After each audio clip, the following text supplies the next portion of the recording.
Well, hello everyone.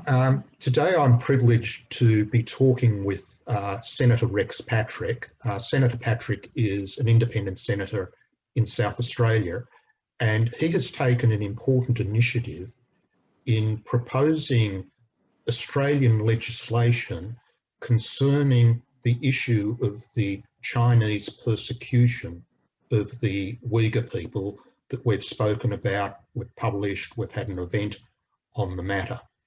And this is an important matter of principle.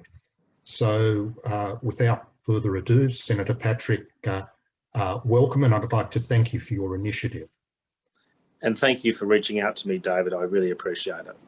So what is the issue as you see it? Well, currently we have 1 million Uyghurs being persecuted in Western China.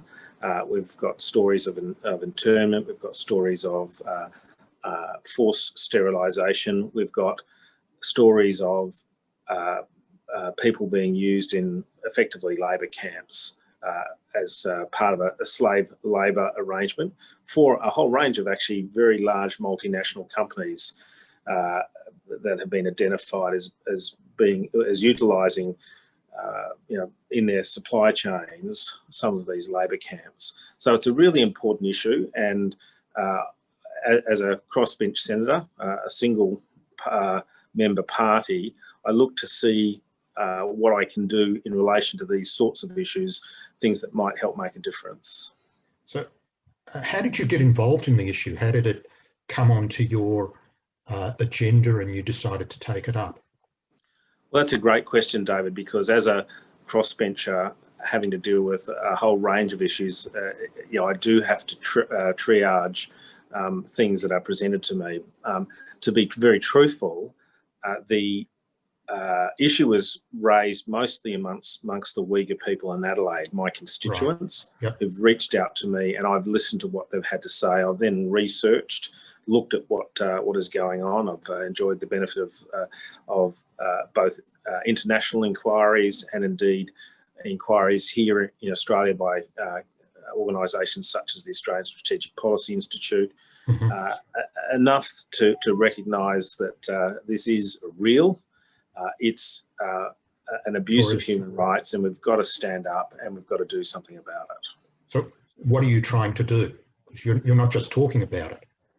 Yes, and that is an important point. Look, I will give credit to the government for standing up and saying things about the Uyghurs in Western China, in Xianjiang. However, we do need to walk the walk rather than simply talk the talk.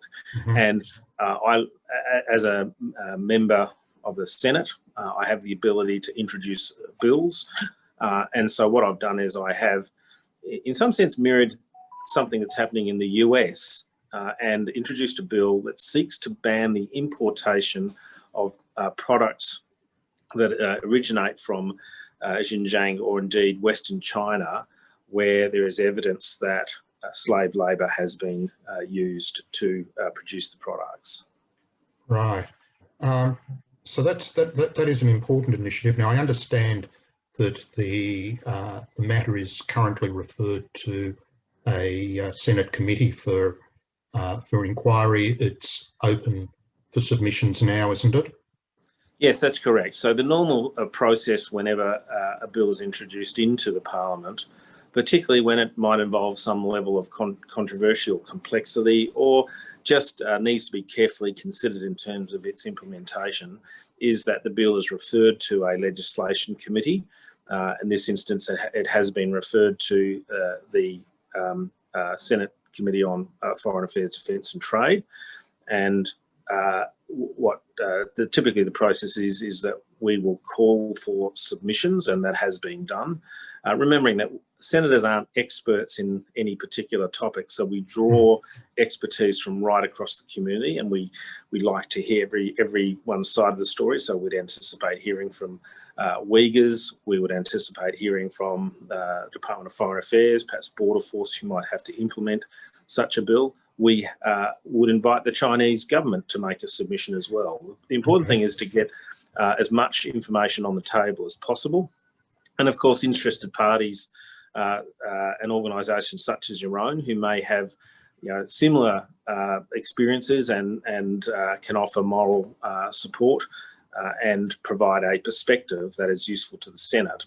Once the submissions have closed, the committee will then examine those submissions and then hopefully conduct 1 or 2 hearings into the matter so that we can further investigate the issues at play, and hopefully we get a recommendation from the committee that the bill be passed, and then in due course it would be put to a vote in the Senate and then go back to the House of Representatives. Okay, well, it's open for submissions now. I understand until the 5th of February. If someone was interested in making a contribution, making a submission, what do they do? Well, they can simply look on the Senate's website for the Foreign Affairs, Defence and Trade Committee and look for the inquiry. You could simply type in Google the Senate inquiry, something along those lines, and it would take you to their page, which would show you how to make a submission. Right. Or the alternative might be to just simply contact my office, and my office would guide people through the process. I can't, of course, instruct people on what content to put into a submission. That would be inappropriate, but I can certainly, my office can certainly give guidance as to how people might construct their submission, how that submission might be presented. But of course, the content, we really do genuinely want to hear what people have to say in their own words.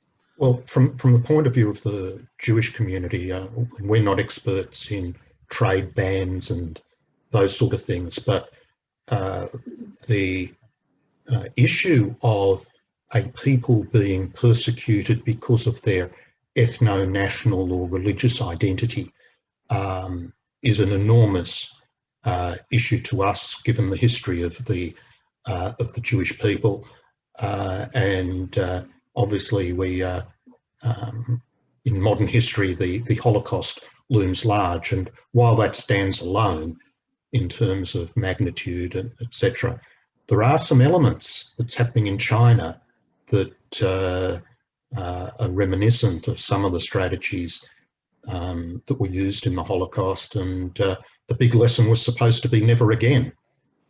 So we would be happy to emphasise that principle before the inquiry that's underway, Senator, if that's helpful. Oh, that would be absolutely helpful. I'm sure there are views and perspectives that you can bring to this inquiry that no one else can. And if people are conducting these sorts of activities and you don't stand up, that's hugely problematic. And I don't need to tell your members, the importance of that. Okay. Well, look, thank you very much. We'll watch it with great interest. We have also been in touch with some of the representatives of the Uyghur community in Adelaide for information, and as I said, we can't really comment on the issue of a trade ban and the practicality of that, but certainly on the moral imperative, we feel very strongly about that and will support it. Yeah, can I just say that it is really important to support this. The ultimate approach here has to be multilateral. It has to come from a range of different countries, and there are other countries doing walking the walk in this area. The British, the US, and so forth.